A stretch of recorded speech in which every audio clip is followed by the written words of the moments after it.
جو کچھ ہی مانگنا ہے حیدر کے در سے مانگ. ماشاءاللہ لا حول ولا قوت مشکلوں کا چاہتے ہو آئے اگر بشر نادے علی پکار کے مشکل کشا سے مانگ. مومن الا باللہ العلی العظیم. بسم اللہ الرحمن الرحیم. الحمد للہ العالم العلیم القادر الکبیر الذی لیس له نوع ولا جنس نعرہ رسالت ولا نذیر الذي امر النبي البشير والنذير وصاحب المعراج والسراج المنير. يا ايها الرسول بلغ ما انزل اليك من ربك في خم الغدير. وقال رسول الله من كنت وليه فعلي وليه والامير. الصلاة والسلام والتحية والإكرام على سيدنا سيد العرب والعجم حبيبنا وحبيب قلوبنا شفيع ذنوبنا طبيب نفوسنا أبي القاسم محمد.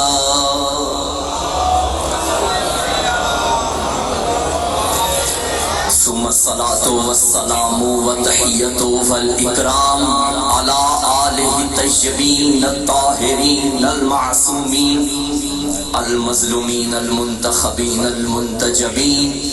ولعنة الله على أعدائهم أجمعين ومكسر فضائلهم ومنكر ولايتهم.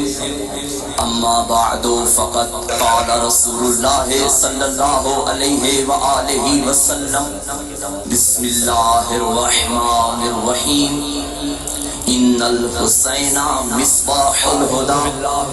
السلام على الحسين وعلى علي بن الحسين وعلى اولاد الحسين وعلى اصحاب الحسين وعلى اخوات الحسين. اللهم ارزقنا في الدنيا زيارة الحسين وفي الآخرة شفاعة الحسين. اللهم اكتبنا من زوار الحسين.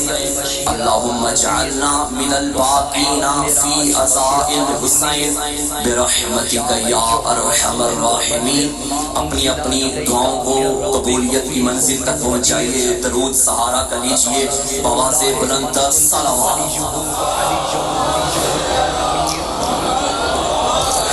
جزاک اللہ. نعرہ تکبیر.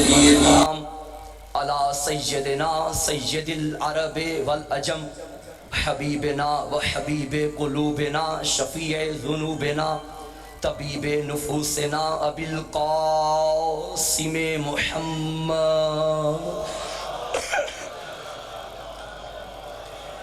ثم الصلاة والسلام والتحیة والإکرام على آلہ الطیبین الطاہرین المعصومین المظلومین المنتخبین المنتجبین. ولعنة الله على أعدائهم أجمعين ومقصر فضائلهم ومنكر ولايتهم ومناقبهم. اما بعد فقد قال الرحمن في القرآن بسم الله الرحمن الرحيم. يا أيها الذين آمنوا أطيعوا الله وأطيعوا الرسول وأولي الأمر منكم. السلام على الحسين وعلى علي بن الحسين وعلى أولاد الحسين وعلى أصحاب الحسين وعلى أخوات الحسين. اللهم ارزقنا في الدنيا زيارة الحسين وفي الآخرة شفاعة الحسين.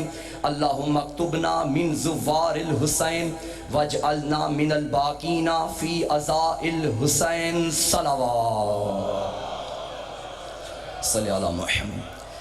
دعا ہے رب دو عالم پروردگار عالم وصدقہ محمد و آل محمد ہم سب کا یہاں تشریف لانا اپنی بارگاہ میں قبول و منظور فرمائے. میرا اللہ پڑھنے والوں کی پڑھائی، حاضرین کی حاضری، بانیان کا یہ صف اعضاء بچھانا سب اپنی بارگاہ میں قبول و منظور فرما. اس ذکر کے صدقے میں امت محمدیہ میں ملت تشیع میں وحدانیت و یکجہتی عطا فرما، فرقہ واریت کا خاتمہ فرما، عزاداروں کی حفاظت فرما، بصدقہ محمد و آل محمد۔ میرا اللہ جو موجود ہیں مومنین و مومنات، تو دلوں کے راز بہتر جانتا ہے، جو نیک حاجات لے کر آئے ہیں اس پاک دربار کے صدقے میں، میرا اللہ ان کی حاجات کو پورا فرما۔ بالخصوص اسپیشلی میرے ذمہ کچھ دعائیں لگائی ہیں، میرا اللہ 2-3 نوجوان بیمار ہیں، علیل ہیں، بصدقہ بیمار کربلا انہیں شفائے کاملہ و عاجلہ عطا فرما۔ کچھ بے اولاد مومنین کا کہا گیا ہے، میرا اللہ مادر علی اصغر کی عظمت کا واسطہ انہیں اولاد نرینہ عطا فرما، صاحبان اولاد کو اپنی اولاد کی نیک تربیت کرنے کی توفیق عطا فرما۔ یا رب الحسین بحق الحسین، میرا اللہ عزاداران حسین کو بصدقہ حسین ابن علی، نقش حسین ابن علی پہ چلنے کی توفیق عطا فرما، سچا عزادار حسین بننے کی توفیق عطا فرما، مشن عزاداری کو، مشن کربلا کو سمجھنے اور اس پہ عمل کرنے کی توفیق عطا فرما۔ اپنی دعاؤں کو استجابت کی منزل تک پہنچائیے، سہارا درود کا لیجئے، بآواز بلند تر چھلکتی ہوئی صلوات پڑھیے۔ اللہ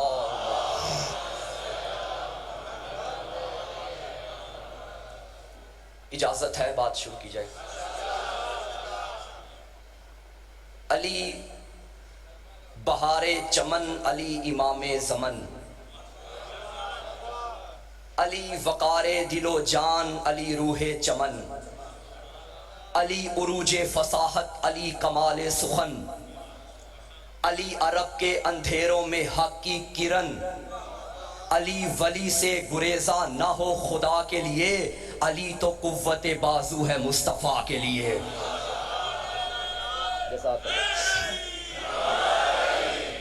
سامعین گرامی قدر، واجب الاحترام، موالیان حیدر کرار، عزاداران حسین ابن علی، عاشقان مصطفیٰ و آل مصطفیٰ، کل جہاں ہماری گفتگو کا اختتام ہوا تھا، اگر آپ کی ولائی سماعتیں بیدار ہوں تو وہیں سے آغاز کریں۔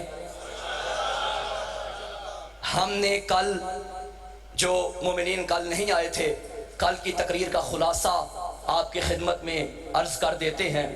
حکم خدا ہے اے ایمان والو اولی الامر کی اطاعت کرو۔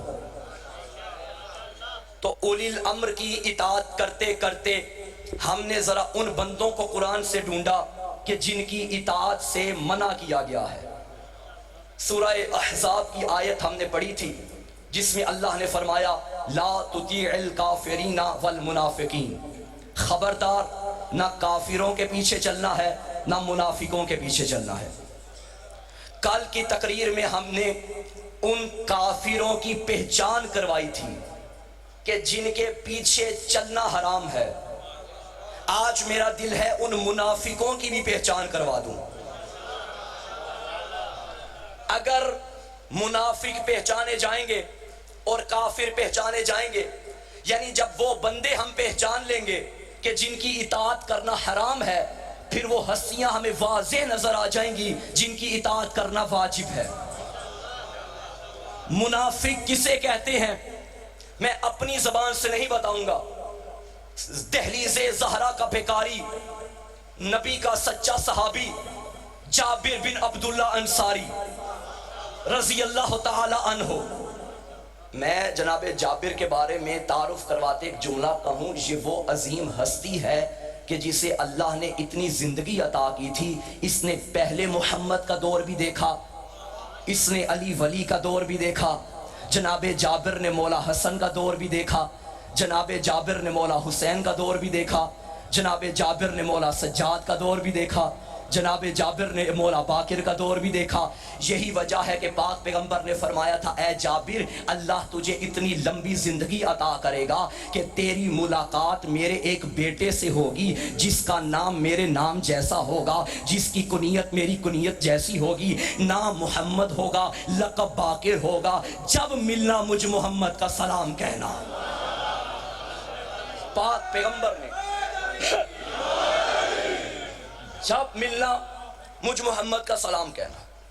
اور ایک اور شرف جو جناب جابر کے علاوہ کسی اور کے حصے میں نہیں آیا، جتنے زائران کربلا بیٹھے ہیں، جو گئے ہیں اللہ بار بار بلائے، اور جو نہیں گئے اللہ سب کو توفیق دے کہ سب جائیں، اور میں کہا کرتا ہوں کہ ٹھیک ہے، کچھ لوگ کہتے ہیں کہ ہم پیسے نہیں ہیں، غریب ہیں، چلو مجبوری ہوگی، لیکن کم از کم زیارت کربلا کا شوق تو دل میں رکھو نا۔ شوق میں تو پیسے بھی نہیں لگتے، شوق میں تو وقت بھی نہیں لگتا، شوق میں تو خرچہ بھی نہیں ہوتا۔ تو شوق رکھ، ایک دن آئے گا تیرے قدم ہوں گے، کربلا کی زمین ہوگی انشاءاللہ۔ اللہ سب کو توفیق زیارت کربلا دے۔ کربلا کے پہلے زائر کا نام جابر بن عبداللہ ہے، پہلے زائر جناب جابر ہیں، نابینا تھے لیکن پھر بھی زیارت قبر حسین کے لیے پہنچ گئے۔ یہ شرف جناب جابر کے علاوہ کسی اور کو حاصل نہیں۔ تو میں منافقوں کی پہچان کروانے لگا ہوں۔ جوان بیدار ہے نا؟ توجہ ہے میرے دائیں ہاتھ والے؟ جناب جابر فرماتے ہیں کہ ہم اگر بھرے مجمع میں یہ پہچاننا چاہتے تھے کہ اس مجمع میں مومن کون ہے اور منافق کون ہے، ہم وہاں علی کا ذکر کیا کرتے تھے۔ کیوں؟ حیدری فرماتے تھے ما کننا نعرف المنافقون الا ببغض علی، منافقوں کو بغض علی سے پہچانتے تھے۔ وہ فرماتے ہیں ہم علی کا ذکر کرتے تھے، جس کا چہرہ کھل جاتا تھا ہم سمجھتے تھے یہ مومن ہے، اور جس کے چہرے پہ پڑ جاتے تھے بل۔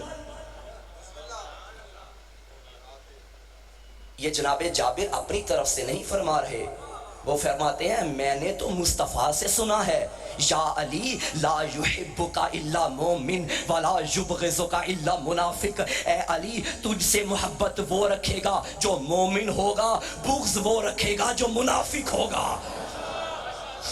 ایمان کی نشانی ہے محبت علی ابن ابی طالب۔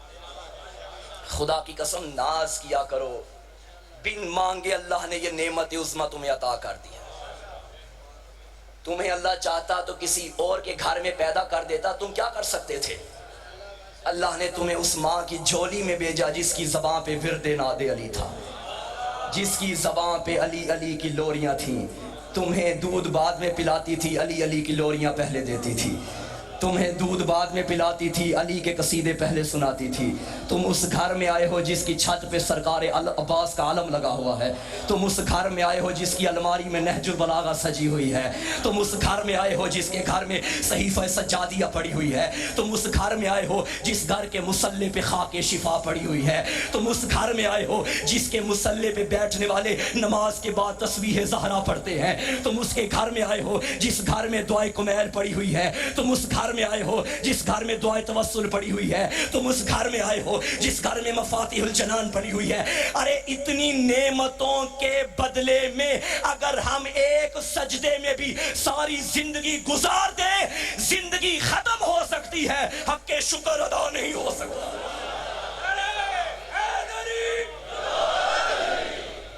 حق کے شکر ادا نہیں ہو،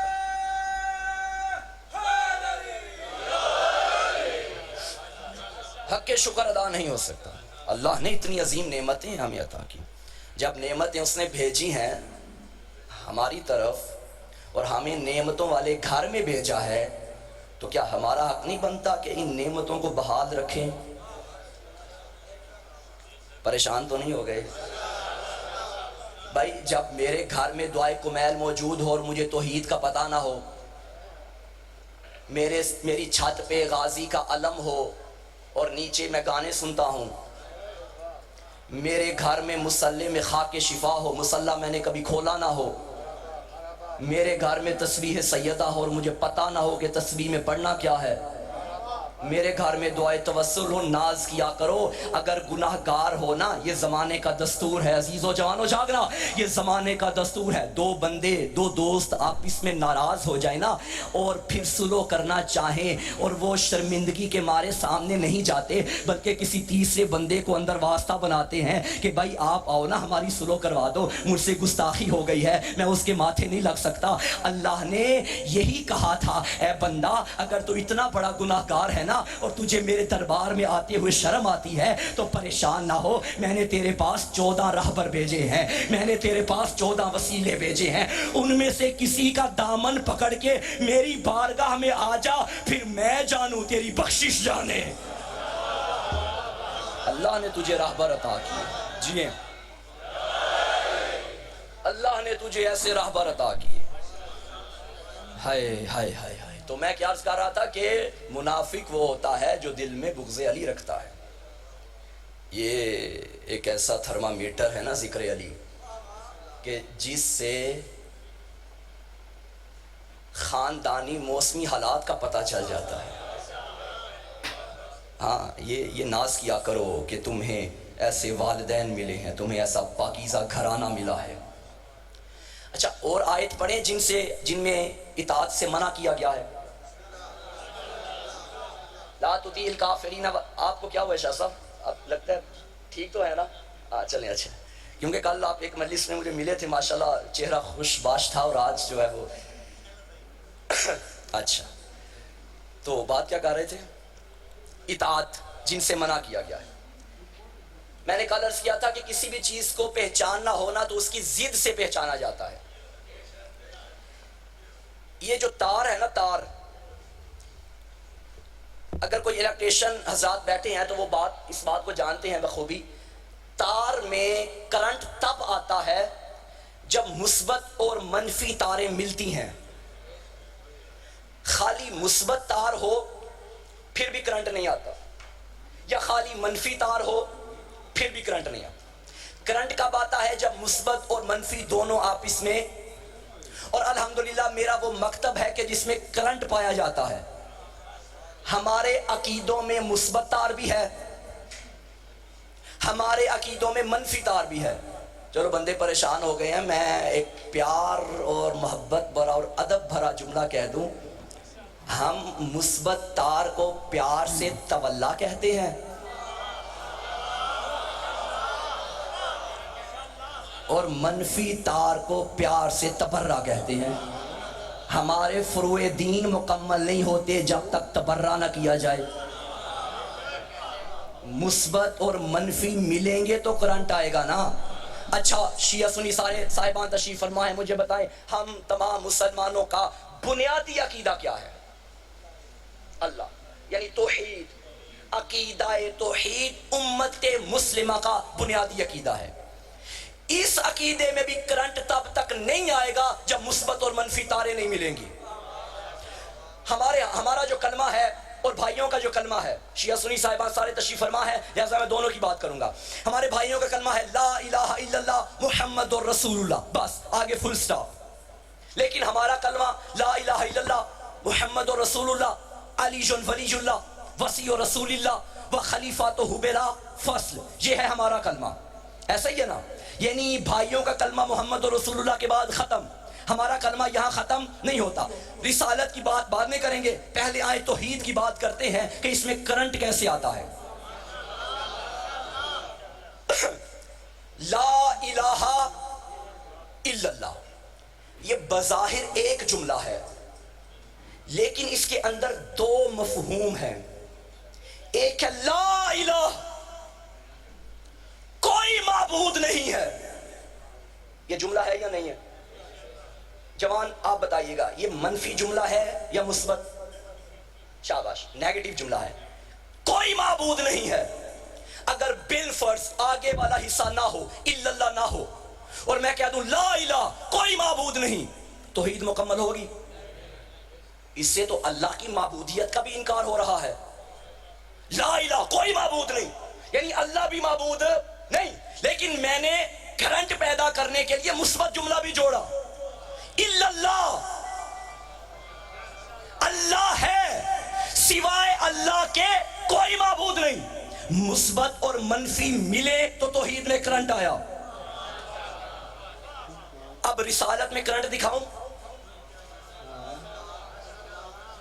توجہ تو ہے نا سب کی؟ آج ذرا دھیمے دھیمے لہجے میں باتیں کر رہے ہیں، اگر آپ کی توجہ ہے میرے ساتھ ہیں تو دونوں بازو بلند کر کے ایک بیداری نعرہ حیدری زندہ باد، لا الہ الا اللہ اگلا فقرہ محمد اور رسول. ایک اعتراض ہے، میں ایز اے طالب علم یہ بات کرنا ضروری سمجھتا ہوں، جو ہمارے مکتب تشیع پر کیا جاتا ہے. ویسے تو بڑے اعتراض ہیں لیکن ان اعتراضات میں سے بھی یہ ایک اعتراض ہے. جیسے محرم کا چاند نکلتا ہے تو اعتراض شروع ہو جاتے ہیں، ہمارے بچوں سے پوچھنا شروع ہو جاتے ہیں، اسکول میں بچوں کا جینا حرام ہو جاتا ہے، کالجز میں بچوں کا جینا حرام ہو جاتا ہے، بھائی آپ یوں کیوں کرتے ہیں، یوں کیوں کرتے ہیں، یوں کیوں کرتے ہیں. ایک دفعہ ایک محفل میں بات ہو رہی تھی تو سارے صاحبان علم تشریف فرما تھے، تو ان میں سے کسی نے کہہ دیا کہ بھائی ہمارے بچوں سے ہی سارے پوچھتے ہیں، کبھی ہم نے بھی کسی سے پوچھا؟ میں نے کہا بھائی اپنے اپنے بڑوں کی سنتیں ادا کر رہے ہیں، ان کے بڑے ہمارے بڑوں سے پوچھتے تھے،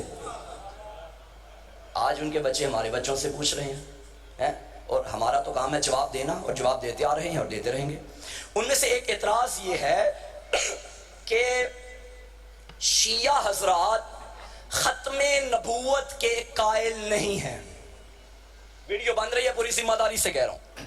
اعتراض ہم پہ یہ ہے کہ شیعہ حضرات ختم نبوت کے قائل نہیں ہیں. بھائی کیا دلیل ہے آپ کے پاس کہ ہم ختم نبوت کے قائل نہیں؟ وہ کہتے ہیں جی آپ جو شیعہ ہو نا، آپ یہ تو کہتے ہو کہ نبی کے بعد کوئی نبی نہیں ہے، لیکن دوسری طرف فضائل پڑھتے ہوئے یہ بھی کہہ جاتے ہو کہ علی نبی جیسے.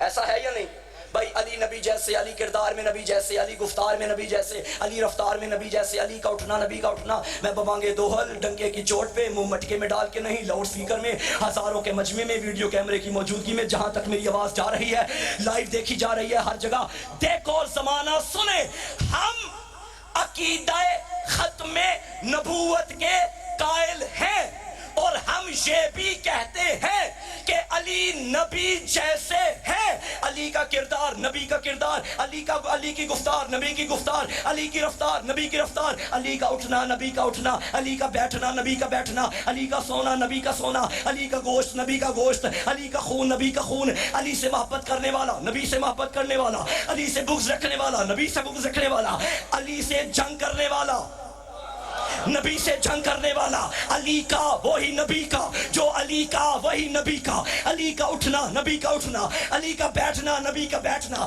علی کا سونا نبی کا سونا. اگر علی کا سونا نبی کا سونا نہیں تھا تو روز مرہ کے دیکھنے والے کافر ساری رات یہ کیوں نہ سمجھ پائے کہ چادر کے نیچے نبی سویا ہے یا علی سویا؟ بسم اللہ، جزاک اللہ. مل کے حیدری بولا آپ کا سلامت رکھیں. چادر کے نیچے نبی سویا ہے یا علی سویا ہے؟ ہاں ایک بات ہے، دو فرق ہیں نبی اور علی میں. ایک نبی نبی ہے، علی امام ہے، اور دوسرا فرق نبی استاد ہے، علی شاگرد ہے. نبی آقا ہے، علی غلام ہے. بھائی اس سے بڑھ کے شان رسالت کیا ہوگی؟ اتنا بلند علی، اتنے فضائل و کمالات جس پیکر میں اکٹھے ہو جائے اسے علی کہتے ہیں. اتنے فضائل کا مالک ہونے کے باوجود بھی جو علی یہی کہتا دکھائی دے، خبردار مجھے محمد سے افضل نہ سمجھنا، انا عبد من عبید محمد، میں محمد کے غلاموں میں سے غلام ہوں. ارے جس کا غلام علی ہو وہ آقا کیا ہوگا؟ جس کا غلام علی ہو وہ آقا کیا ہوگا؟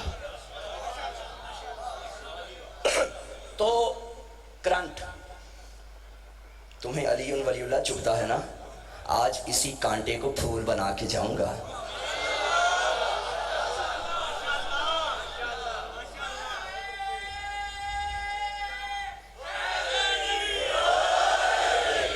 میرے اس محلے والے بیدار ہیں نا؟ میں نے کلمہ توحید پڑھا، مثبت اور منفی دونوں تاریں تھیں. اور رسالت کا کلمہ پڑھتے ہیں، پھر میں بتاتا ہوں کس کے کلمے میں ختم نبوت ہے اور کس کے کلمے میں نہیں ہے. محمد رسول اللہ صلی اللہ علیہ وسلم، یہ مثبت جملہ ہے یا منفی؟ پازیٹیو ہے نا، مثبت جملہ ہے، محمد اللہ کے رسول ہیں۔ اچھا، اس جملے سے یہ تو پتہ چل رہا ہے کہ محمد اللہ کے رسول ہیں، لیکن یہ پتہ نہیں چل رہا کہ محمد کے بعد کوئی رسول نہیں۔ جو پڑھے لکھے حضرات ہیں، نوجوانوں آپ کی توجہ، محمد اللہ کے رسول ہیں، اس جملے سے صاف عام بندہ پڑھنے والا بھی یہ سمجھ سکتا ہے کہ محمد تو اللہ کے رسول ہیں، لیکن اس فکرے سے یہ ظاہر نہیں کہ محمد کے بعد کوئی رسول نہیں۔ نبوت ہے، ختم نبوت نہیں، مثبت تار ہے، کرنٹ نہیں۔ عقیدہ توحید میں کرنٹ تھا کیونکہ پازیٹیو تار بھی تھی، نیگیٹیو تار بھی تھی۔ آؤ ختم نبوت پوچھنی ہے تو ہم علی والوں سے پوچھو، ہم نے محمد اور رسول اللہ کے بعد فل سٹاپ نہیں لگایا، بلکہ فوراً کہہ دیا علی جون ولی اللہ، علی جون ولی اللہ، علی جون ولی اللہ۔ ارے زمانے کو ہم یہی تو بتا رہے ہیں، رسالت ختم، ولایت شروع۔ جب نبی کے بعد نبی جیسا نبی نہیں بن سکتا تو گناہگار نبی کیسے بن گئے؟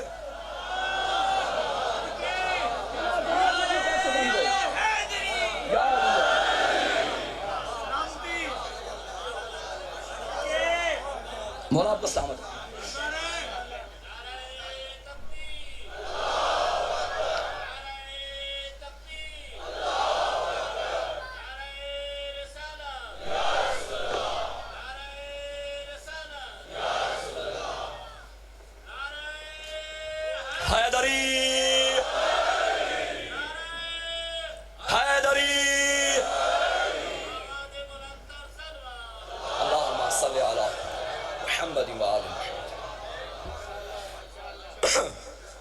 کرنٹ، آج تو مجلس میں بھی کرنٹ آ گیا ہے۔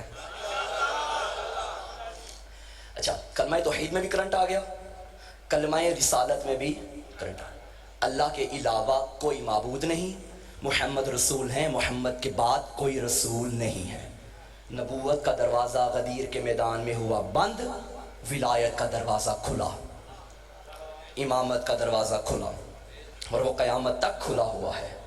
قیامت تک ایک امام موجود ہے۔ ناز کیا کرو، اللہ نے تمہیں ایسے راہبر دیے جن میں پہلا بھی محمد، آخری بھی محمد، جو پہلے کا کردار وہی آخری کا کردار، جو پہلے کی گفتار وہی آخری کی گفتار، جو پہلے کی رفتار وہی آخری کی رفتار، جو پہلے کا قول وہی آخری کا قول۔ بھائی بات کیا ہے؟ راہبر 14 ہیں، کردار ایک ہے۔ راہبر 14 ہیں، گفتار ایک ہے۔ راہبر 14 ہیں، اخلاق ایک ہے۔ راہبر 14 ہیں، فرمان ایک ہے۔ راہبر 14 ہیں، شان ایک ہے۔ راہبر 14 ہیں، ارمان ایک ہے۔ راہبر 14 ہیں، شریعت ایک ہے۔ راہبر 14 ہیں، نماز ایک ہے۔ راہبر 14 ہیں، روزے کے کھلنے اور بند ہونے کا وقت۔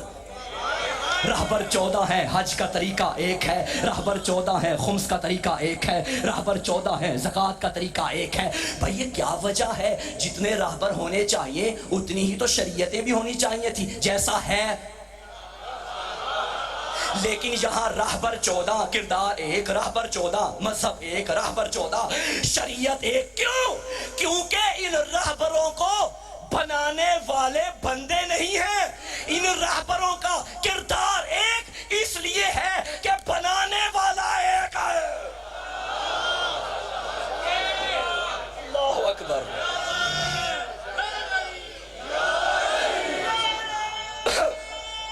جیو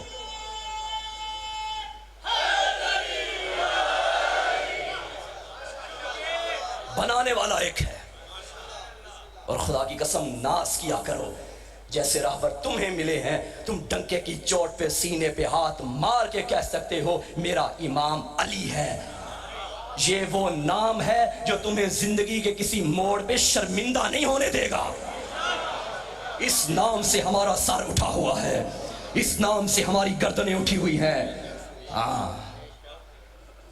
میں ناز کروں کہ علی میرا امام ہے، علی بھی تو ناز کرے نا یہ میرا شیعہ ہے۔ تمہارے امام بے عیب ہیں یا نہیں؟ نہیں۔ اچھا، تمہیں اگر اللہ نعوذ باللہ عیب دار امام دے دیتا تمہیں اچھا لگتا؟ کہتے تھے نا اللہ، یہ تو اللہ کے عدل کے خلاف ہو جاتا نا، نعوذ باللہ وہ تو عادل ہے، ظالم تو نہیں ہے نا۔ ہمارے عقیدے کے مطابق اللہ عادل ہے، وہ جو کرتا ہے عین اس کا عین عدل ہوتا ہے، جس کو جہاں رکھے وہ اس کے عدل کے مطابق ہے، جس کو جہاں رکھے وہ اس کا عدل ہے، جس کو جہاں رکھے وہ اس کا عدل ہے۔ کسی کو نبی کے شانوں پہ رکھے یہ بھی اس کا عدل ہے، کسی کی تعظیم کے لیے نبی سے کہے کھڑا ہو جا یہ بھی اس کا عدل ہے، کیونکہ اللہ کی نظر میں مقام فاطمہ ہی اتنا بلند ہے کہ جس کے استقبال پہ نبوت کھڑی ہو جاتی ہے۔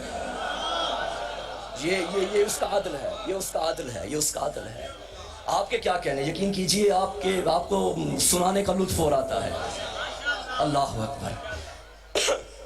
تو بات ہم کر رہے تھے کہ ہم وہ آیت پڑھتے ہیں کہ جن میں اطاعت سے منع کیا گیا ہے، ایسی بات کی تھی نا۔ بھی ایک آیت ہم نے پڑھی ہے، لا تطیع الکافرین والمنافقین، خبردار نہ کافروں کے پیچھے چلنا ہے اور نہ منافقوں کے پیچھے چلنا ہے۔ سورہ قلم میں اللہ نے فرمایا خبردار ان لوگوں کی بھی اطاعت نہیں کرنی، مناع للخیر، جو خیر سے روکتے ہیں۔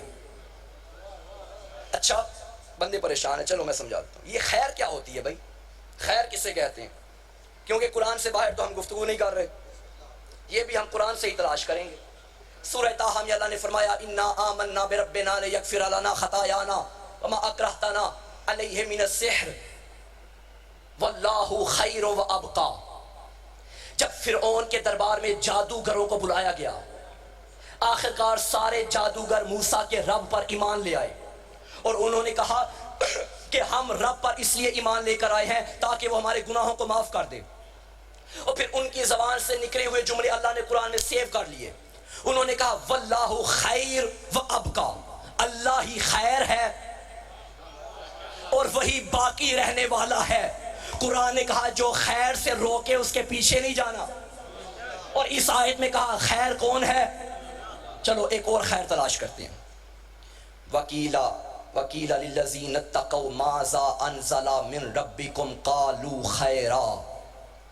جب متقین سے قرآن کے بارے میں پوچھا جاتا ہے کہ تمہارے رب کی طرف سے تم پر کیا نازل کیا گیا ہے، تو وہ کہتے ہیں خیر۔ یعنی اس آیت سے پتا چلا خیر کون ہے؟ قرآن مجید۔ پہلی آیت سے پتا چلا خیر ہے اللہ، اس آیت سے پتا چلا خیر ہے قرآن مجید۔ اور خیر ڈھونڈے قرآن سے، یا ایھا الناس قد جاءکم رسول من ربکم فآمنوا خیر لکم۔ اے لوگو تم تک تمہارے پروردگار کی طرف سے ایک رسول بھیجا گیا ہے، فآمنوا خیر لکم، پس اس پر ایمان لاؤ، یہی تمہارے لیے خیر ہے۔ اللہ خیر، قرآن خیر، نبی خیر۔ دل ہو تو ایک اور خیر سناؤں؟ سورہ آل عمران وَلْتَكُنْ أُمَّةٌ يَدْعُونَ إِلَى الْخَيْرِ، امت میں ایک گروہ کا ایسا ہونا بھی ضروری ہے جو لوگوں کو خیر کی طرف بلائے۔ اسی سورہ آل عمران میں چند آیات آگے چلے تو وہیں پہ اللہ نے فرمایا كُنْتُمْ خَيْرَ أُمَّةٍ أُخْرِجَتْ لِلنَّاسِ، تم وہ خیر والی امت ہو جو لوگوں کی ہدایت کے لیے نکلتی ہو۔ صاحب تفسیر سیوطی نے اپنی تفسیر جلد نمبر 2 میں لکھا کہ ساری امت خیر کے ہدایت کے لیے نہیں نکلتی، یہ امت میں کچھ لوگ ہیں جو ہدایت مخلوق کے لیے نکلے تھے، اور اس نے نتیجہ دے کے کہا ان سے مراد آل محمد ہیں۔ صاحب تفسیر سیوطی نے لکھا پس اللہ خیر، قرآن خیر، نبی خیر، آل نبی خیر۔ سمجھ آ گئی نا؟ نتیجہ اب آپ کے سامنے، اللہ نے کیا فرمایا؟ مناع للخیر، جو خیر سے منع کرے، خیر سے روکے، ان کی اطاعت نہیں کرنی۔ پھر یہاں فرمایا اللہ خیر، ادھر میری طرف، اللہ خیر، قرآن خیر، نبی خیر اور آل نبی خیر۔ پس جو اللہ کی توحید سے روکے، جو قرآن کی تلاوت سے روکے، جو نبی کی نبوت سے روکے، جو جو 14 کی ولایت سے روکے اس کے پیچھے چلنا کل بھی حرام تھا، آج بھی حرام ہے۔ مناع للخیر، جو خیر سے منع کریں ان کے پیچھے نہیں چلنا۔ اچھا پھر اس کا مطلب ہے اطاعت کس کی کرنی تھی؟ اولی الامر کی۔ کس کے پیچھے چلنا تھا؟ اولی۔ تو نتیجہ یہی نکلانا اولی الامر وہی ہوگا جو اللہ کی طرف بلائے گا، اولی الامر وہی ہوگا جو قرآن کی طرف بلائے گا، اولی الامر وہی ہوگا جو نبی کی طرف بلائے گا، اولی الامر وہی ہوگا جو آل نبی کے پیغام کی طرف بلائے گا۔ یہ ہے اولی الامر۔ اچھا ایک اور آیت نہ پڑھوں؟ میرا اللہ اور کس کی اطاعت نہیں کرنی؟ اسی سورہ قلم میں ہی ہے، لا تطیع المکذبین، خبردار جھوٹ بولنے والوں کے پیچھے نہیں چلنا۔ تو اس کا مطلب ہے چلنا کس کے پیچھے تھا؟ اولی الامر کے پیچھے۔ یہاں کیا فرمایا؟ جھوٹوں کے پیچھے نہیں چلنا۔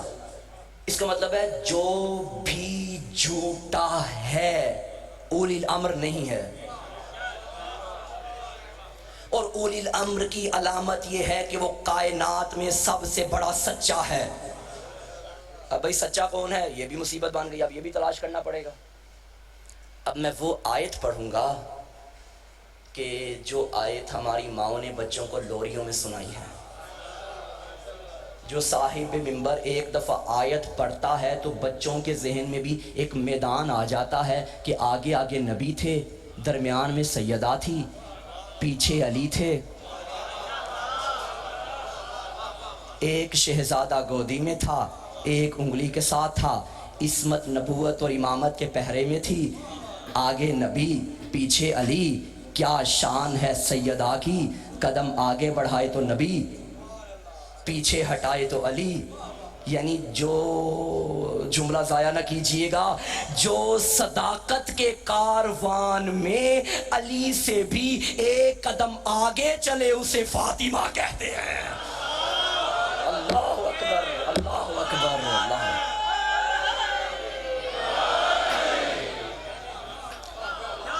کائنات کے سچے۔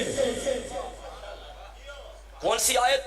فَقُلْ تَعَالَوْا نَدْعُوا أَبْنَاءَنَا وَأَبْنَاءَكُمْ وَنِسَاءَنَا وَنِسَاءَكُمْ وَأَنفُسَنَا وَأَنفُسَكُمْ ثُمَّ نَبْتَهِلْ فَنَجْعَلْ لَعْنَةَ اللَّهِ عَلَى الْكَاذِبِينَ۔ حبیب ان سے کہہ دو تم اپنے بیٹے لے کر آؤ، ہم اپنے بیٹے لے کر آتے ہیں، تم اپنی عورتیں لے کر آؤ، ہم اپنی عورتیں لے کر آتے ہیں، تم اپنے جیسے لاؤ، ہم اپنے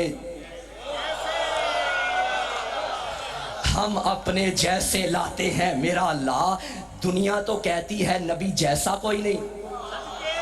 اب یہ وہ کون ہے جو تیری نظر میں تیرے نبی جیسا ہے؟ جو تیری نظر میں تیرے نبی جیسا ہے؟ تو یہ تو ہمیں سورہ توبہ کی تبلیغ کے وقت نظر آیا، جب نبی نے کسی بڑے جلیل القدر بندے کو تبلیغ کے لیے بھیجا، ابھی وہ صورت لے کر گیا تھا، جبرائیل واپس آیا، یا رسول اللہ، اللہ کہہ رہا ہے اسے واپس بلاؤ، یا خود جاؤ یا اسے بھیجو جو آپ جیسا ہے۔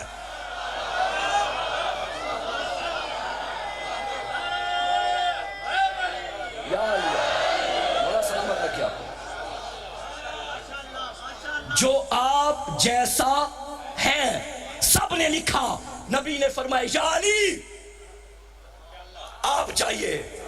اور میدان مباہلہ کی اس آیہ مباہلہ کی تمام تفاسیر میں شیعہ سنی سب نے یہی لکھا کہ گئے تو 5 تن گئے، انفسنا کی جگہ علی گئے۔ کس کے پیچھے نہیں چلنا؟ جھوٹوں کے پیچھے نہیں چلنا۔ اچھا سچے کہاں سے ہم نے تلاش کرنے ہیں؟ قرآن سے نا۔ یاد ہے پچھلے سال میرا ایک موضوع تھا، جنہوں نے پچھلے سال مجھے سنا تھا چہرے تشریف فرما ہے، میرا موضوع تھا یا ایھا الذین آمنوا اتقوا اللہ وکونوا مع الصادقین۔ اس موضوع پہ ہماری گفتگو ہوئی تھی پچھلے سال۔ ایک جملہ میں نے پچھلے سال شاید 7 یا 8 محرم کی مجلس میں پڑھا تھا، آج میرا دل بن گیا ہے میں پھر پڑھوں۔ اے ایمان والو تقوی اختیار کرو اور سچوں کے ساتھ ہو جاؤ۔ حکم خدا ہے یا نہیں؟ ہے نا۔ اچھا سورہ جمعہ میں اللہ نے سچوں کی ایک علامت بتائی ہے، فَتَمَنَّوُا الْمَوْتَ إِن كُنتُمْ صَادِقِينَ۔ اگر تم سچے ہو تو موت کی تمنا کرو. اس کا مطلب ہے سچوں کی علامت یہ ہے کہ وہ موت کی تمنا کرتے ہیں. بس جو موت کے ڈر سے جان بچا کے بھاگے وہ سچا نہیں. قرآن قرآن قرآن. سچا کون ہے؟ جو موت کی تمنا کرے. اب موت کی تمنا کون کرتا ہے؟ یہی تو میرا علی ہے جو ابو طالب کا بیٹا ہے. جنگ صفین کا میدان ہے، سینے پہ ہاتھ مار کے کہہ رہا ہے علی کو موت کی کوئی فکر نہیں ہے. علی کو کیا خطرہ، علی موت پہ جا پڑے یا موت علی پہ آ پڑے. ہائے ہائے ہائے، واہ یا علی. قرآن نے فرمایا سچوں کے ساتھ ہو جاؤ. اور یہ بھی کمال ہے کہ صرف اس گھر کے مردوں کا یہ کمال نہیں، بچوں کی تربیت بھی ایسی ہے. روز عاشور جب سید الشہداء نے جناب قاسم سے پوچھا تھا قاسم بیٹا موت آپ کے نزدیک کیسی ہے، شہزادے نے فرمایا تھا چچا جان اگر تو آپ کی راہ میں آ جائے الموت احلی من الاصل، شہد سے بھی زیادہ میٹھی ہے.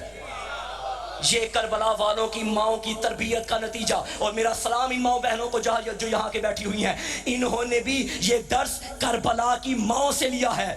جاگنا، جن کی تربیت بولے وہ میرے ساتھ بولے، تربیت نہ بولے بے شک نہ بولنا. آج جو حالات چل رہے ہیں، ہماری مجالس میں دھماکے، ہمارے جلوسوں میں دھماکے، ہماری عزاداری میں گولیاں، ہماری ماتمداری میں گولے، دھمکیاں، دھماکے، گولیاں، گولے ہمارے مجموعوں کے اندر ہو رہے ہیں. ہماری ماؤں کی گودیوں میں بچوں کو ذبح کیا جا رہا ہے. سواریوں سے اتار کر شناختی کارڈ دے کر نام علی کی جرم میں، نام علی کی محبت میں ہمیں قتل کیا جا رہا ہے. عزاداری کے جرم میں ہمیں مارا جا رہا ہے. علی کی محبت میں ہمیں مارا جا رہا ہے. علی جن ولی اللہ کے عشق میں قتل کیا جا رہا ہے. لیکن خدا کی قسم میرا سلام ہے اپنی ان ماؤں کو جنہوں نے محرم کا چاند نکلتے کبھی اپنے بیٹے سے نہیں کہا کہ بیٹا اس دفعہ مجلس میں نہ جانا. حالات بڑے خراب ہیں، کسی ماں نے نہیں کہا، بلکہ یہاں چاند نکلتا ہے، یہاں ماں ایک امام زامن بناتی ہے جو بچے کے بازو پہ باندھتی ہے اور بچے کو ماتم کرنا سکھاتی ہے اور کہتی ہے جاؤ جلوس میں ماتم کرو، تیرے جیسے 1000 بیٹے سیدہ کے بیٹے پہ قربان. یہ موت ہے.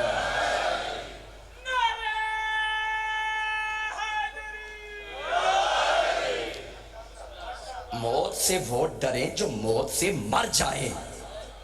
من مات علی حب آل محمد مات شہیدہ. جو آل محمد کی محبت میں مرتا ہے وہ مرتا نہیں، شہید ہوتا ہے. اور یہ بھی قرآن کا فیصلہ ہے کہ شہید ہمیشہ زندہ ہوتا ہے. دنیا سے محبت کرو گے تو فانی ہے، فنا کر دے گی. ان سے محبت کرو جو زندہ ہے، زندہ رکھیں گے. محبت کے معیار ہوتے ہیں. فنا چیز سے دل لگاؤ گے تو فنا ہو جاؤ گے. میں نے ابھی قرآن کہا پڑھی واللہ خیر و ابقا، اللہ خیر ہے اور باقی رہنے والا ہے. جب اس ابقا سے بندہ اپنا آپ جوڑ دیتا ہے پھر وہ ابقا اس فنا کو بھی بقا بنا دیتا ہے. اور یہی وجہ ہے کربلا والے کیوں زندہ ہیں. یہ قرآن کا فیصلہ ہے. قرآن کا فیصلہ ہے فَاذْكُرُونِي أَذْكُرْكُمْ، تم میرا ذکر کرو میں تمہارا ذکر کروں گا.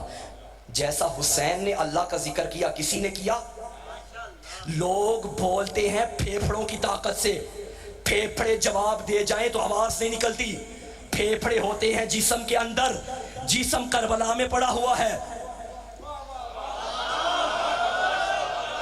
سر نو کے نیزہ پہ ہے، کٹے ہوئے سر سے اللہ کا ذکر کر دیا. پھر اللہ کا بھی وعدہ ہو گیا حسین تو نے میرا ذکر کیا، اب قیامت تک جہاں میرا ذکر ہوگا وہی تیرا ذکر.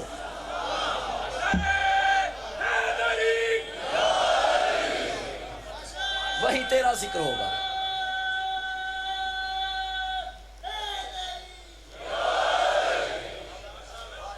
وہی تیرا ذکر ہوگا. اور آج ذکر ہو رہا ہے. یہ ہماری طرف سے ذکر نہیں ہو رہا. اور مت سوچنا عزادارو کہ ہم نے عزاداری کو زندہ رکھا ہوا ہے. نہیں، عزاداری نے ہمیں زندہ رکھا ہوا ہے. ہم نہ تھے عزاداری تھی، ہم ہیں عزاداری ہے، ہم نہ ہوں گے عزاداری ہوگی۔ اس عزاداری نے ہمیں کتنے عزادار ہیں جو عزاداری کے نام سے دنیا سے چلے گئے مگر آج بھی زندہ ہیں، زندہ ہیں، شہید زندہ ہوتا ہے۔ تو بات میں کیا کر رہا تھا؟ جھوٹوں کی اطاعت کس کی کرنی ہے؟ اچھا بھائی، جھوٹ جو جھوٹ ہے، جھوٹ ایک گناہ ہے نا جسے ہم معمولی گناہ سمجھتے ہیں، اس کی حقیقت بتاؤں آج؟ یہ سنا تو آپ نے بہت ہے، آج میں اس جھوٹ کا آپریشن کر کے جاؤں گا۔ فنج اللعنت اللہ علل، بولو علل، سارے بولو علل۔ اللہ نے فرمایا حبیب آؤ میدان میں، ہوگا مباہلہ، جو ہوں گے جھوٹے اللہ کی ہوگی ان پہ لعنت۔ پنجتن گئے، وہاں سے عیسائی آئے، مباہلہ ہوا، بولو۔ انوار پنجتن کو دیکھتے ہی انہوں نے کہہ دیا ہم ان سے مباہلہ نہیں کریں گے، ہم ان سے مباہلہ نہیں کریں گے۔ سید العلماء علامہ سید علی نقی نقن رحمت اللہ علیہ اللہ مقامہ و نور مرکدہ، کیا عظیم شخصیت ہے۔ خطابت میں بھی اپنی مثالات تھے، کتابت میں بھی اپنی مثالات تھے۔ سید علماء زندہ ہیں، عالم زندہ ہیں، کیونکہ انہوں نے دین کو زندہ رکھا ہوا ہے، وہ زندہ ہیں، انہوں نے کربلا کو زندہ کیا تھا، وہ زندہ ہیں، انہوں نے پیغام کربلا کو زندہ کیا تھا۔ علامہ نقن فرماتے تھے مباہلہ تو ہوا نہیں تھا، لعنت تو وہاں سے آ گئی تھی، بتاؤ گئی کہاں؟ میرے پیچھے والے ساتھ جاگ رہے ہیں نا؟ فَنَجْعَلْ لَعْنَةَ اللَّهِ عَلَى الْكَاذِبِينَ۔ اس جملے کا ثواب قبلہ کی روح کو پہنچے۔ لعنت اللہ کی آ گئی، ہونا تھا مباہلہ، جو ہارنا تھا یعنی جو جھوٹا نکلنا تھا وہ لعنت اس پہ۔ آیت میں لفظ لعنت ہے یا نہیں ہے؟ ہے نا، لعنت اللہ، فَنَجْعَلْ لَعْنَةَ اللَّهِ، اللہ کی لعنت ہے۔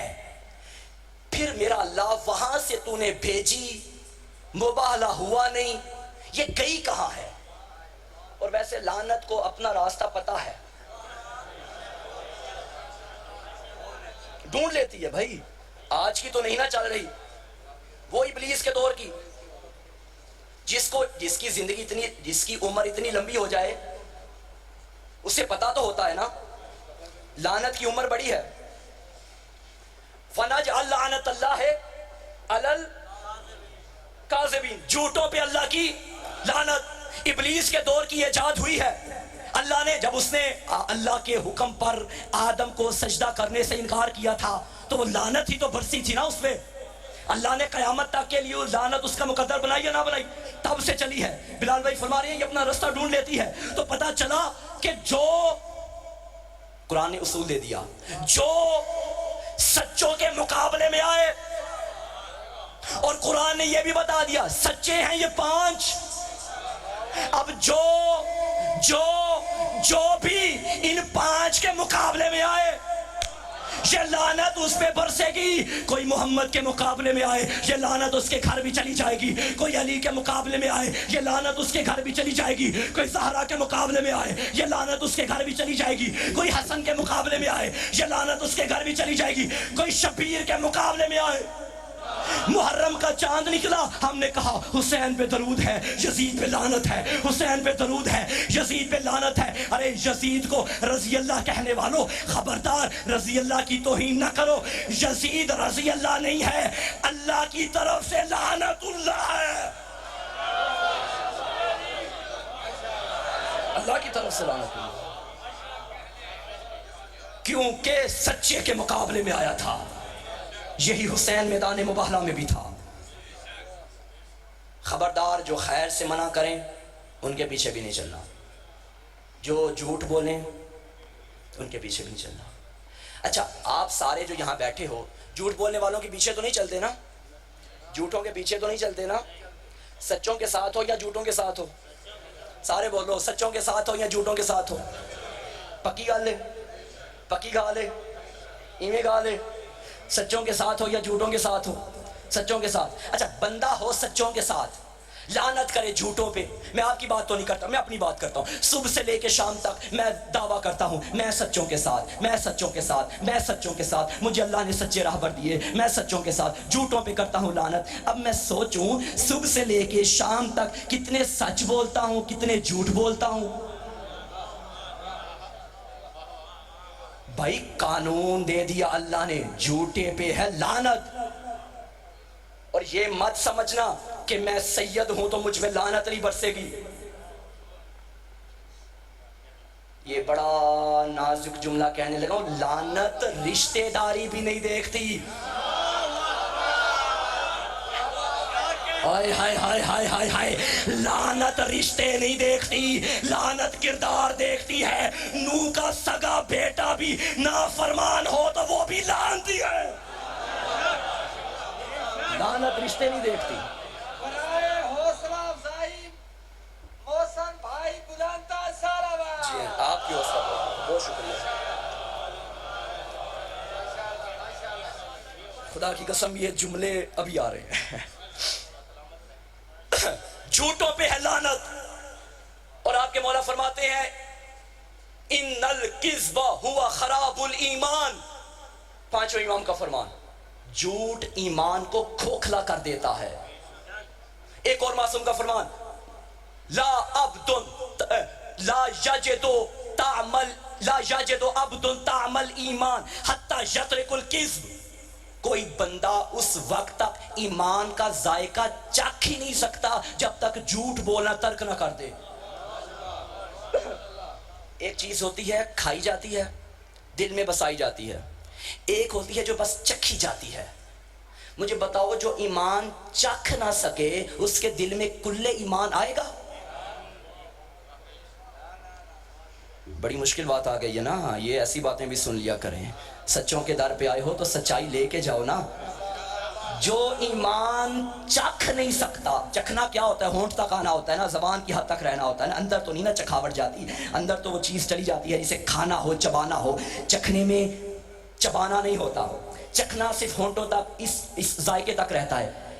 جو چکھ نہیں سکتا ایمان کو اور وہ دل میں بسائے کلے ایمان کو, ایسا نہیں ہو سکتا. اگر چاہتے ہو کہ علی تم سے راضی ہو جائیں تو جھوٹ بولنا چھوڑ دو. نعرہ حیدری. بندہ وقتی طور پہ تو سوچتا ہے بھئی سچ بولوں گا تو نقصان ہوگا, جھوٹ بولوں گا تو ہلاک ہو جائیں. معصوم فرماتے ہیں کہ سچ ہمیشہ نجات دیتا ہے, جھوٹ ہمیشہ ہلاک کرتا ہے. اب انہیں سچا بھی مانتے ہو, بتاؤ امام فرمائے وہ سچ ہے یا جو تیرا دل کہے وہ سچ ہے؟ تو امام فرماتے ہیں کہ جو سچ بولے سچ اسے نجات دے گا, جو جھوٹ بولے جھوٹ اسے ہلاک کرے گا. اتنا بڑا گناہ ہے یہ جھوٹ بولنا جسے ہم ایک چھوٹا اور معمولی گناہ سمجھتے ہیں. آپ کے معصوم مولا کے پاس بندہ آیا اور آ کے عرض کرتا ہے مولا میں بہت بڑا گناہ گار ہوں, چوری کرتا ہوں, ڈاکے مارتا ہوں, قتل کرتا ہوں, میں اور بھی اس نے گناہ بتائے. ممبر کے تقدس کو مد نظر رکھتے ہوئے میں نہیں بول سکتا مولا, جھوٹ بھی بولتا ہوں, غیبت بھی کرتا ہوں, لیکن مولا اتنے سارے گناہ چھوڑنا میرے لیے مشکل ہے, بتائیں کیا کروں؟ فرمایا جھوٹ چھوڑ دے.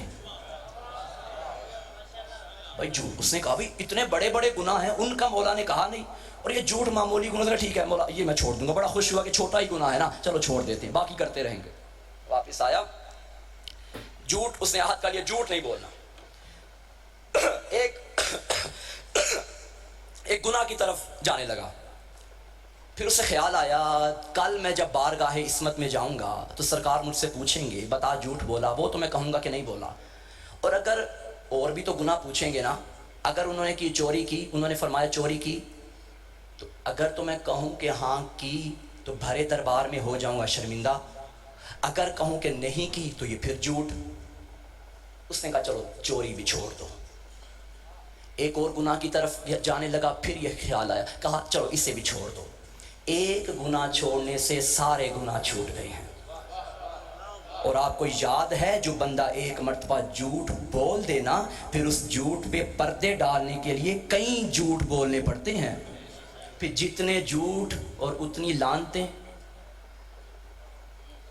میں نوجوان بیٹھے ہیں، بچے بیٹھے ہیں، گھروں میں جائیں گے نا، ان بچوں سے آپ ایک بات کہیے گا جا کے، بیٹا عشرہ محرم میں ہم اپنے گھر میں ایک کام کریں گے.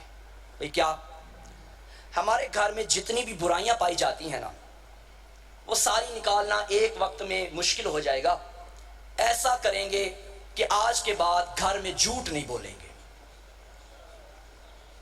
بچے سے پوچھنا کہ آپ آج مجلس میں کیا سن کے آئے ہو، وہ یہی کہے گا نا، مباہلہ میں سیدہ نے جانا تھا، اللہ نے لعنت بھیجی تھی جو سیدہ نے بھیجنی تھی، ان کی لعنت پڑنی تھی نا. بھائی جھوٹ ایسا گناہ ہے، لعنت زہرا کرتی ہے. جھوٹ ایسا گناہ ہے جس پہ جھوٹے پہ پنجتن کی لعنت. تو آج عہد کر لیں، گھر سے جھوٹ جیسی نجاست کو باہر پھینکیں گے. گھر میں ذرا یہ آیت لکھ کے لگوا دو، وَقُونُوا مَعَ الصَّادِقِينَ. جب بندہ جھوٹ بولنے لگے تو نظر پڑے میں تو سچوں کے دامن کو پکڑنے والا ہوں. جب ایسی تحریروں پہ تیری نظریں پڑے گی نا، پھر وہ نجاستیں خود بخود ختم ہو جائیں گی، کیونکہ آل محمد کے ذکر میں برکت ہی ایسی ہے. ہاں کچھ مقام ایسے ہیں جہاں میں ٹائم آپ کا زیادہ نہ لے لوں، بس آخری بات، کچھ مقام ایسے ہیں جہاں جھوٹ بولنا جائز ہوتا ہے. ایسے غیبت بہت بڑا گناہ ہے، لیکن بعض مقامات پر غیبت کرنا بھی جائز ہوتا ہے. کبھی موقع بنا تو انشاءاللہ اس موضوع پہ بھی بولیں گے. جھوٹ بولنا کہاں کہاں جائز ہوتا ہے.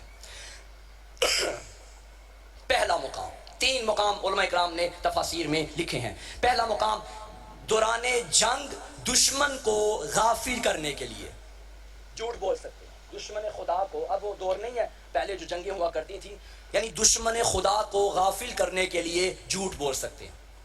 دوسرا مقام، 2 مومنین کے درمیان صلح کروانے کے لیے جھوٹ بول سکتے ہیں. اللہ کو کتنا پیار ہے نا کہ 2 مومن آپس میں مل کے بیٹھے رہیں. اللہ نے اس کام کے لیے گناہ کو بھی ثواب قرار دیا. چلو آگے پیچھے نہ بولو، یہاں بول دو. کیسے بھائی، کیسے بولنا ہے؟ 2 مومن بھائی ہیں، دوست ہیں، ایک وہاں بیٹھا اور اس کے بارے میں چغلی اور جو جہان کی باتیں اس کے ذمہ تھوپتی، وہ ایسا ہے تو وہ ایسا ہے تو وہ ایسا ہے. یہ یہاں بیٹھا اور یہ اس کے بارے میں، وہ ایسا ہے تو وہ ایسا ہے تو وہ ایسا ہے. تیسرا بندہ، اس نے کہا یار یہ تو کام بڑا خراب ہے، وہ اس کے بارے میں بڑی خلاف ورزی کرتا ہے، وہ اس کے خلاف باتیں کرتا ہے، اب صلح کروائیں تو کیسے کروائیں. وہ اس کے پاس گیا اور جھوٹ بول کے کہنے لگا یار تو اس کے بارے میں اتنی بری باتیں کرتا ہے، وہ جہاں بیٹھتا ہے تیری تعریفیں کرتا ہے. جھوٹ ہے. پھر اس کے پاس آیا، اس کو کہنے لگا بھائی تو اس کے بارے میں بڑی بری باتیں کرتا ہے، وہ تو جہاں بیٹھتا ہے تیری تعریفیں کرتا ہے. پھر وہ سوچے گا بھائی جب وہ تعریفیں کرتا ہے تو میں اس کے خلاف کیوں ایسے بدگمانی کرتا ہوں. پھر وہ بھی سوچے گا بھائی جب وہ تعریفیں کرتا ہے تو نتیجہ کیا نکلے گا، دونوں کے دل آپس میں نرم ہو جائیں گے، وہ محبت، وہ لڑائی جو ہے، وہ جو دشمنی تھی وہ محبت میں تقسیم ہو جائے گی. اور قرآن میں ہے الفتنۃ اشد من القتل، ایک مومن کو قتل کرنا چھوٹا گناہ ہے، 2 مومنین کو لڑانا بڑا گناہ ہے. شیعو آپس میں اتحاد رکھو. جہاں اتحاد بین المسلمین کی ضرورت ہے وہاں اتحاد بین المومنین کی بھی ضرورت ہے. معاف کرنا سیکھو، دلوں کو وسیع کرو، حسین والے بنو، محبتوں کو فروغ دو، نفرتوں کو ختم کرو. ولایت کے نام پہ جھگڑے، معاف کیجئے گا، نام ولایت پہ جھگڑے. بتاؤں ولایت کسے کہتے ہیں؟ ایک جملہ کہہ دوں، تیری میری سچی بی بی، کائنات کی سچی بی بی، سچے باپ کی سچی بیٹی اور سچے بیٹوں کی سچی ماں جب دربار میں گئی خطبہ دیا، اس خطبے کے جملے ہیں امامتنا و ولایتنا امانا للفرقہ و نظاما للملہ. اور زمانے والوں سنو، ہماری امامت اور ہماری ولایت کیا ہے؟ فرمایا ہماری ولایت قوم کو منظم کرتی ہے، تفرقے کو دور کرتی ہے. تو اس کا مطلب سیدہ جیسی سچی بی بی کی نظر میں ولایت کی نشانی یہ ہے کہ ولایت میں ایسی کشش ہے کہ ولی ولایت ماننے والے ایک رہتے ہیں۔ جب ولایت ماننے والے ایک رہتے ہیں تو پھر یاد رکھنا تیرے پہ فیصلہ ہے، بتا اس سچی بی بی کی مانے گا یا منبر پہ آ کے کوئی لفظ ولایت بولے اور میری قوم لڑ پڑے۔ پھر یاد رکھنا یہ منبر پہ آنے والا جو بول رہا ہے وہ کچھ اور تو ہو سکتا ہے، علی کی ولایت نہیں ہو سکتی۔ ولایت قوم کو جوڑتی ہے، قوم کو توڑتی نہیں ہے۔ یہ دیکھو کیا برکت ہے اس ذکر کی، کسی جگہ میں تم سارے اکٹھے ہو کے کہیں نہیں بیٹھے۔ ممکن ہے ایسے لوگ بیٹھے ہو جو ایک دوسرے کے گھروں میں نہیں جاتے، ممکن ہے ایسے لوگ بیٹھے ہو جنہوں نے 6 مہینے ایک دوسرے کا چہرہ نہ دیکھا ہو۔ کیا برکت ہے ذکر حسین ابن علی کی، تمہیں بھی یہاں لے آیا، تیرے دشمن کو بھی یہاں لے آیا۔ جو نام حسین میں برکت ہے وہی نام علی میں برکت ہے۔ ولایت کے نام پہ جڑ جائیے، عزاداری کے نام پہ جڑ جائیے۔ دشمن تو چاہتا یہ ہے کہ تم علیحدہ علیحدہ ہو جاؤ، تم گروہوں میں تقسیم ہو جاؤ تاکہ دشمن مضبوط ہو جائے۔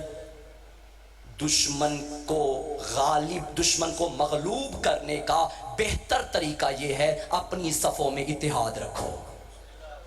جب تم ایک رہو گے تو دشمن ختم ہو جائے گا۔ میں تو سلامی پیش کرتا ہوں آیت اللہ سید علی سیستانی کو، کیا مجمع ہے عراق کا، کیا جوان ہے عراق کے۔ داعش حملہ کرنا چاہتا تھا کہ کربلا پہ پھر سے وہی حملہ کرے جو پہلے زائرین کے رستے میں رکاوٹیں ہوتی تھی، آج سے 3-4 سال پہلے کی بات ہے نا، لیکن یہ اتحاد کی برکت تھی۔ اس سید زادے نے ایک فتویٰ دیا تھا کہ جہاد واجب ہے، ماؤں نے جوانوں کو بھیج دیا تھا کہ جاؤ، سید کہہ رہا ہے جہاد واجب ہے۔ سب نے متحد ہو کے جب قربانیاں دی، ایک لمحے میں عراق کی سرزمین سے داعش کا خاتمہ ہو گیا تھا، ایک لمحے میں۔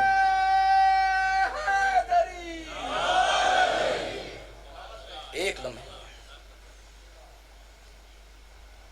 تم سنتے رہتے ہو نا، علم کا شہر نبی ہے اور دروازہ علی ہے۔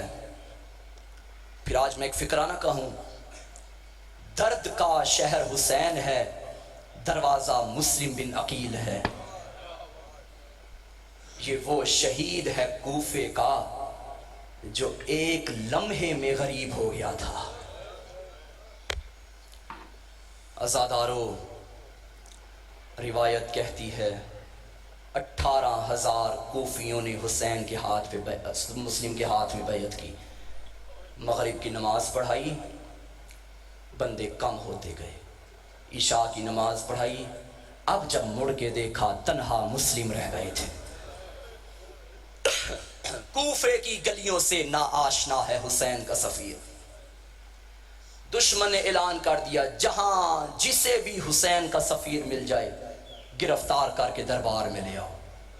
آدھی رات کا وقت تھا، انجان گلیاں تھیں، روتا روتا ایک گلی میں آیا، ایک دروازے پہ آ کے بیٹھ گیا۔ دعا کیا کرو پردیس میں کوئی اتنا غریب نہ ہو۔ وہ گھر کسی مومنہ کا تھا جس کا نام طوا تھا۔ اس نے دیکھا میرے دروازے پہ کوئی سائل بیٹھا ہوا ہے، وہ آئی، اس نے کہا اے مسافر تجھے کیا چاہیے؟ مولا نے فرمایا مجھے پانی کا گلاس چاہیے۔ طوا پانی لائی، جناب مسلم نے پانی پیا، یہ پانی کا گلاس لے کے اندر چلی گئی۔ تھوڑی دیر کے بعد کیا دیکھتی ہے، وہی مسافر ابھی بھی بیٹھا ہوا ہے۔ غیرت مندوں مجھے معاف کرنا، اگلا وہ سوال تھا جو شریف کے لیے مرنے کا مقام ہوتا ہے۔ ایک غیرت مند سن نہیں سکتا۔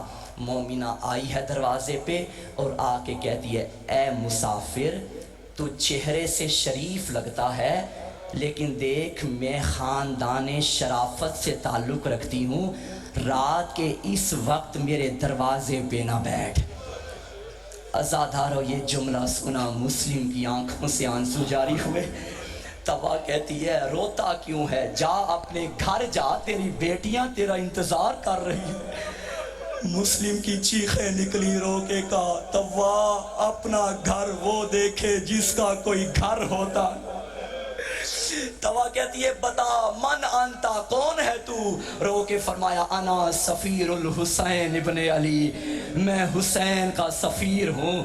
قدموں پہ ہاتھ رکھ کے کہتی ہے مولا انتا مسلم بن عقیل، کیا آپ مولا مسلم ہیں؟ فرمایا ہاں. رو کے کہتی ہے مولا گستاخی ہو گئی، بی بی زہرا سے میری شکایت نہ کرنا. مولا میں نے پہچانا نہیں تھا. کون کہتا ہے کہ آپ کا گھر نہیں؟ یہ آپ کا گھر ہے. راوی کہتا ہے توا مومنہ مولا کو اندر لے گئی، کھانا پیش کیا. جناب مسلم نے کھانا کھایا، پانی دیا، مسلم نے پانی پیا، ایک علیحدہ کمرہ دے دیا. توا کہتی ہے میں ساری رات دیکھتی رہی. یہ مسافر کبھی رکوع میں جاتا ہے، کبھی سجدے میں جاتا ہے، کبھی گریہ کرتا ہے، کبھی اللہ کی حمد پڑھتا ہے. کہتے ہیں آدھی رات کا وقت تھا کہ میرے دروازے پہ جوان آئے جن کے ہاتھوں میں تازیانے تھے، کسی کے ہاتھ میں تلواریں تھیں. عزادارو مسلم کو جب پتا چلا ہے نا کہ دشمن آ گیا، مسلم نے تلوار پہ ہاتھ رکھا اور باہر آنے لگے. تب وہ آگے بڑھی، اپنی باہیں پھیلا کے کہتی ہے مولا تجھے واسطہ ہے سیدہ کا گھر سے باہر نہ جانا. مولا فرماتے ہیں توا مجھے پتا ہے میرا دشمن آ گیا ہے، لیکن توا اگر میں گھر سے باہر نہ گیا تو غیرت مند عورت ہے، میں نہیں چاہتا کہ دشمن تیرے گھر میں آ جائے. میں کہوں گا مولا تیری غیرت پہ قربان جاؤں، تجھ سے اتنا برداشت نہ ہوا کسی عام مومنہ کے گھر میں بدماش آ جائے. مولا ذرا شام غریبہ میں آ، تیری آقا زادیوں کے خیمے کسی کے ہاتھ میں تازیانہ، کوئی زہرا زینب کی چادر، کوئی سکینہ کو تماچے. اجرکم اللہ. عزادارو مسلم باہر آئے، ظالموں نے مسلم کو گرفتار کیا. بس مختصر کر رہا ہوں. گرفتار کیا. حالت کیا تھی؟ مسلم کے ہاتھوں میں رسیاں، پیروں میں رسیاں، گردن میں رسی، جیسے کوئی قربانی کے لیے تیار کرتا ہے. یہ ظالم مسلم کو لے کے دارالامارہ کی چھت پہ چلے گئے. ایک سپاہی بول کے کہتا ہے مسلم امیر کو سلام کر. تڑپا ہاشمی خون، مالی الامیر سوى الحسین، میرا حسین کے علاوہ کوئی امیر نہیں. یہ صدا جنگلوں میں کربلا کے غریب نے سن لی. آواز آئی مسلم تو نے دشمن کے دربار میں مجھے امیر کہا، آج کے بعد زمانہ تجھے امیر کہے گا، مجھے غریب. عزادارو اور غیرت مندو اور سیدوں مجھے معاف کرنا. جناب مسلم کھڑے ہیں، سینہ تان کے ہاشمی کھڑا ہے، گردن اٹھی ہوئی ہے، ہاتھوں میں رسیاں ہیں. 2 مہینے بعد اسی کوفے کے دربار میں ایک اور قیدی آیا تھا. ایک سپاہی نے اس قیدی سے بھی پوچھا تھا کیا تو ہاشمی ہے؟ اس نے کہا تھا ہاں میں ہاشمی ہوں. وہ سپاہی کہتا ہے تو ہاشمی نہیں لگتا. اس نے کہا کیوں؟ اس نے کہا 2 مہینے پہلے اسی دربار میں ایک قیدی آیا تھا، اس کا نام مسلم تھا، وہ بھی ہاشمی تھا، لیکن اس کی گردن اٹھی ہوئی تھی، سینہ اٹھا ہوا تھا. ارے تو کیسا ہاشمی ہے؟ تیری گردن جھکی ہوئی ہے، تیرا سر جھکا ہوا ہے. سجاد نے ماتم کیا، کہا سپاہی تو نے انصاف نہیں کیا. ارے جب مسلم آیا تھا تو اکیلا تھا، میرے ساتھ علی کی بیٹی اجرکم اللہ، میرے ساتھ مدینے کی شہزادیاں آئی. عزادارو ظالم نے گردن مسلم کی، تلوار مسلم کی گردن پہ رکھی. جنگلوں میں حسین بیٹھے ہیں، مولا کا رنگ زرد ہو گیا. عباس فرماتے ہیں مولا خیر تو ہے. آواز آئی قاضی ذرا میرے قریب آ، ذرا میری 2 انگلیوں کے درمیان دیکھ. کیا منظر دیکھا؟ دارالامارہ کی چھت ہے، مسلم کے ہاتھوں میں رسیاں ہیں، گردن پہ تلوار ہے. قدموں میں گر کے کہتا ہے مولا اجازت دے دے، ایک دفعہ دفعہ کوفے میں پہنچا دے. آواز آئی عباس جنگ نہیں کرنی. ایک مقام ایسا آیا جب عباس جیسے شیر کی چیخیں نکلی. امام فرماتے ہیں عباس کیا دیکھا؟ آواز آئی مولا دیکھو گردن کٹ گئی ہے, لاشا زمین پہ آ رہا. ارے کوئی نہیں جو مسلم کا لاشا اٹھائے. آواز آئی عباس اب دیکھ.